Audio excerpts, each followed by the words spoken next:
प्रणाम। आपके अपने YouTube चैनल पूर्णिया मिरर पर सभी का स्वागत है। राज्यसभा में मनोज झा के ठाकुर का कुआं कविता पढ़ने के बाद बिहार की सियासत में जातीय जंग उबाल पर आ गया। इसको लेकर बिहार में छिरे घमासान के बीच सीमांचल के दो बाहुबली नेता आमने सामने आ गए हैं। ये दो नेता पप्पू यादव और आनंद मोहन हैं। इस विवाद में आनंद मोहन के मुखर होने पर पप्पू यादव ने आपत्ति जताई है और आनंद मोहन का नाम लिए बिना पप्पू यादव ने कहा कि उन्होंने उड़ता हुआ तीर ले लिया है। पप्पू यादव का ये बयान इसलिए भी चर्चा में आ गया है क्योंकि उन्हें एक दौर में आनंद मोहन का धुर विरोधी माना जाता था। एक दौर ऐसा भी था जब दोनों के बीच की दुश्मनी बिहार की सियासत का हिस्सा रही। दुश्मनी इस हद तक कि ये दोनों नेता कभी एक दूसरे को गले लगाएंगे, इसकी कल्पना शायद ही किसी ने की हो। लेकिन कुछ दिन पहले आनंद मोहन की बेटी की सगाई के मौके पर ठीक ऐसा ही हुआ। करीब 3 दशक पहले ये दोनों ही नेता सीमांचल यानी कोसी और इसके आसपास के इलाके में अपने पैर जमाने की कोशिश में जुटे थे। पप्पू यादव पिछड़ों और यादवों को लेकर आगे बढ़ रहे थे तो राजपूत नेता आनंद मोहन सवर्णों को साधने में जुटे थे। इलाके में इन दोनों नेताओं ने खुद रॉबिनहुड वाली छवि बनाई थी। कहते हैं कि जब दोनों नेता कहीं जाते थे तो किसका काफिला ज़्यादा लंबा होगा, इस पर भी मुकाबला होता था। आनंद मोहन और पप्पू यादव दोनों ही साल 1990 में विधायक बने थे।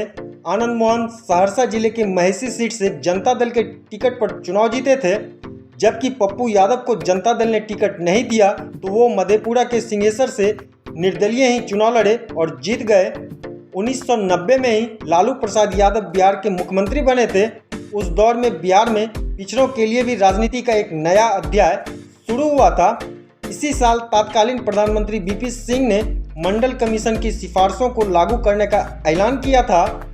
राजनीति के इस नए दौर में राजपूत नेता आनंद मोहन लालू से दूर होते चले गए, जबकि पप्पू यादव लालू के करीब आ गए। बीबीसी की एक रिपोर्ट के मुताबिक आनंद मोहन राजपूत बिरादरी के साथ अगड़ों की राजनीति करते थे और पप्पू यादव पिछड़ों की राजनीति करते थे। यहीं से आनंद मोहन और पप्पू यादव की दुश्मनी भी शुरू हुई थी। आनंद मोहन खुद मीडिया से बातचीत में कह चुके हैं कि लोग अपने अपने समर्थकों के लिए लड़ते हैं और उनकी लड़ाई कभी पप्पू यादव से नहीं बल्कि व्यवस्था से रही है। अगर कोई उस व्यवस्था का प्रतीक बनकर सामने आएगा तो उससे लड़ाई होगी।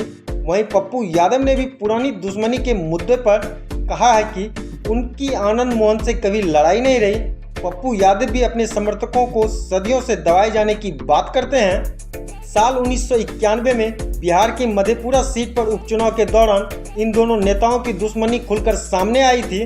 इस सीट पर उस समय जनता दल के बड़े नेता शरद यादव चुनाव लड़ रहे थे, लेकिन आनंद मोहन उनके खिलाफ थे। कहते हैं कि नवंबर 1991 में आनंद मोहन पर एक चुनावी सभा से लौटते हुए हमला हुआ था। कहा जाता है कि इस दौरान दोनों तरफ से जमकर गोलियां चली थी। इसमें आनंद मोहन के कुछ समर्थक घायल हुए थे। इसका आरोप पप्पू यादव पर लगा था। दोनों बाहुबलियों के राजनीतिक कैरियर की बात करें तो 1994 में आनंद मोहन बिहार पीपुल्स पार्टी के प्रमुख हुआ करते थे।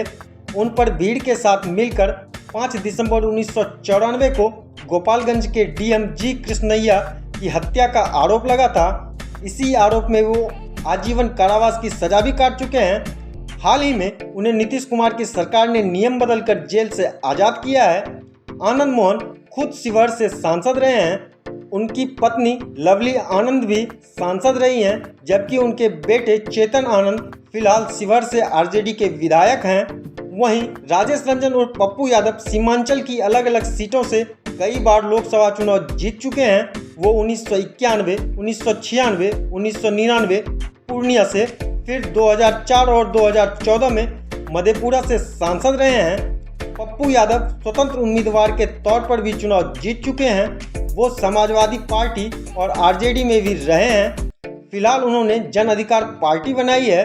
पप्पू यादव ने भी लंबा समय जेल में बिताया है।